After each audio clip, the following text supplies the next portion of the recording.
Hey Yummians, Reaver here bringing the first Unwavering MIsfits video game review, Xcom 2. Now I know it's been a while, but I haven't been slacking off. Look, I had to bleach my coat, I got a new shirt. Anyway, let's just get into this. For those of you who don't know, Xcom is a top-down turn-based strategy game, and your role is the commander who is going to be leading the troops of Xcom. The whole point of this organization was to defend Earth from extraterrestrial threats. This game takes place 20 years after the events of the 2012 release of the video game Enemy Unknown XCOM. But you lost, obviously, and it is now being controlled by the aliens, or what they call elders. The whole government is known as Advent, and you're going to be going through guerrilla ops missions trying to save Earth. Now, through the main part of the game, you're going to be trying to take out Project Avatar, which you learn about fairly early on. There are certain guerrilla ops and black site missions that you do that will reduce their readiness rating, which is what you're trying to do. It appears on the map when you go into it to choose missions and whatnot. But if it gets full, game's over. Now this would be a good game to get if you're a strategy fan, or if you like micromanaging on multiple levels. But if you're like a RPG or shooter fan, I don't really think this would be a good game to start off into. It is really hard for starters, but it's just not one of the best examples of RTSs that I would suggest for you to start off in. It is still a good game though, so let's get into why that is. There have been many improvements and additions to XCOM. One of the things I really enjoy is the new concealment system, which allows you to start off missions in concealment, and you can go out and scout multiple different areas, and you can learn the patrol routes of certain groups of aliens. And if you position yourself just right, like with Overwatch, and then going into fire, you can take out whole groups of aliens at the very beginning, and you should definitely use it. It adds a whole other depth to the gameplay and able to strategize well. However, your cover can be blown. If you walk into certain red squares, the enemy will notice you're there and they'll get into like their positions and start attacking you, and that whole part will be over and you won't be able to use it anymore. It is something you definitely want to use, so use it while it lasts. The classes have also been expanded upon. The new ones are now, give me a second, the Heavy, Specialist, Sniper, and Ranger. Now, to get into each one individually, the Heavy, he stayed basically the same way he was in Enemy Unknown. He carries a big minigun. He's the one that's just going to lay down all the firepower. He does have bad accuracy though, so make sure that you use him correctly, or else he's just going to miss every shot. He's going to be useless to you. The Sniper also stayed relatively the same. They are really useful when you have them at a further distance away, and they can really help save the mission if you use them correctly. There is now also the Specialist, who I think changed the most. They are basically the support from the first game, but they now have this little drone flying around with them that can add to your tactical support. They can go around, heal and buff them, and it can really help out in certain situations. There is also now the Ranger, who is like the Assault from the first game, but now with the sword. And at later level ups, he can get ability that will allow him to stay in concealment even after your cover's been blown, which can be really useful and help you out strategically. Now, each class, you now kind of know a lot more about what they can do and how they can do it, and it can help with your overall tactical readiness. And it gives you one less thing to think about when you're trying to figure out everything else. Speaking of soldiers, your ability to go in and customize them has been greatly improved. You can go in, you can change hair, eyes, mouth, clothes, race. You can have even this whole little biography on them. You can make them have like a cigarette, bandanas, sunglasses. There's so much you can do with it. And another thing you can do now is you can go in, you can mod each individual weapon. You can either create these, or there's a new thing you can do, which is going out into the field and you can loot enemies. But you want to get it quick, because after 3 turns, they're gone, they blow up. Not only does this add like certain little like advancements to the weapon, little things that can help you out, but it also changes their look, making every character truly their own. It's awesome, and I highly suggest you do it, because it can make them like grow attachments to you, or you grow attachments to them. And that should really be used, because you don't want to lose these guys. In any way you can fight just that much harder will help.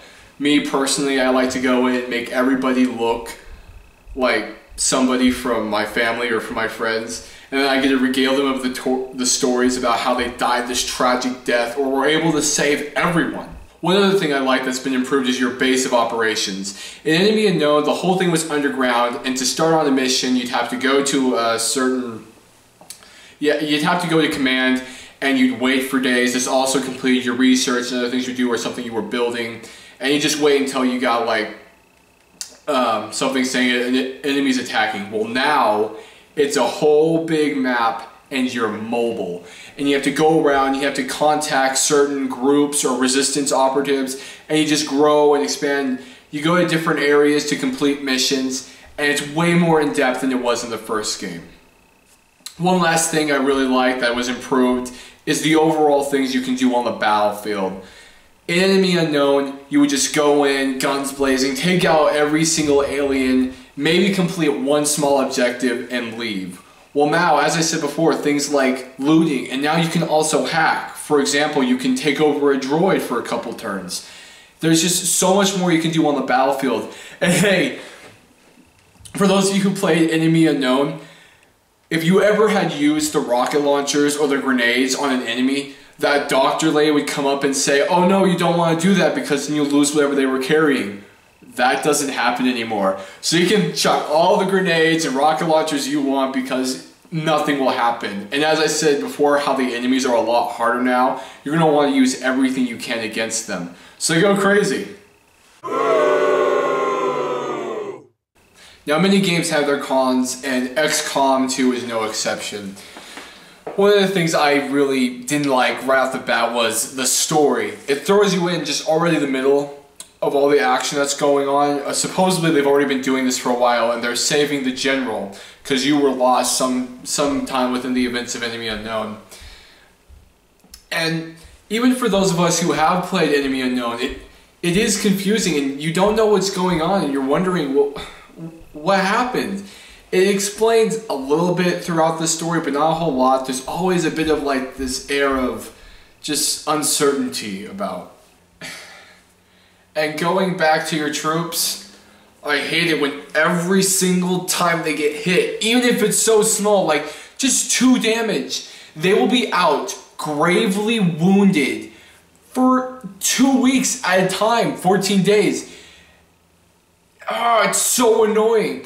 Even when I get like new armor for my characters, you would figure that the extra health would be armor, right? Wrong. Even still, 2 hits, another 2 weeks. And I guess this is mainly because the new armor system has been nerfed since Enemy Unknown. It seems like it's been taking a step backwards from Enemy Unknown, because if I got hurt that much in Enemy Unknown, it was only for like 3 to 4 days that any of my characters would be out. And also, your hit chances. What the heck? I could be in like 80 or 10%. There are extremes for like can or cannot miss. And it doesn't really seem to make much of a difference. No matter what I do, no matter how many times I reload, I save, whatever. I could miss with like a near 100%, or I could hit with like 10%. And I'm just sitting there thinking, well, were they even watching this to make sure it was right or whatnot? And going along with the story, I don't know if anybody else has noticed this, but there seems to be a lot of latency issues with the more cinematic parts. I always notice a lot of different pauses and just total frame rate drops whenever I'm playing my game. Even in the loading screens, you can see it just sort of like bug out for a few seconds. Has anybody else experienced this, or is this just me? I don't know. Funnily enough, your base being mobile is now, whenever you want to get like new supplies or anything like that, the resistance supposedly drops it in multiple different areas. You have to go there to collect it. But it will disappear over like a certain amount of time. And a lot of the times, since things are so expensive compared to the first game, these are desperately needed. And I get hit with missions every, couple of days, and I've hardly ever got time to gather up all these supplies, and so a lot of them get lost, and I'm just pounding on my head because I need these, but then they just go away. And I don't know if it could just be bad strategizing on my part, but I feel as though it could have been done better, or something should have been done about it, because you still get the monthly supply package, and it just comes directly to you. So I'm wondering if that's the case, then why was this even done? Now the final rating for XCOM 2. It is a 7 out of 10. What the heck is all this? Get out of here. Why'd you gotta mess with somebody else? Stupid screen.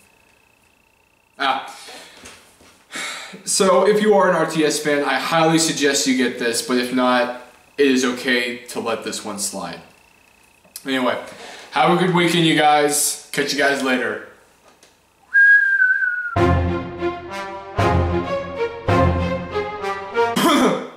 Oh, crap.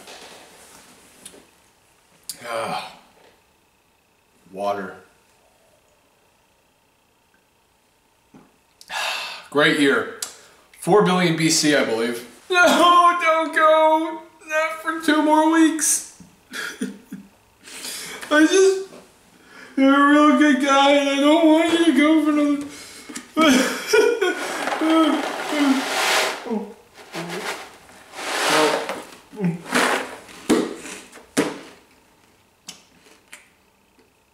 It's not a sponsor.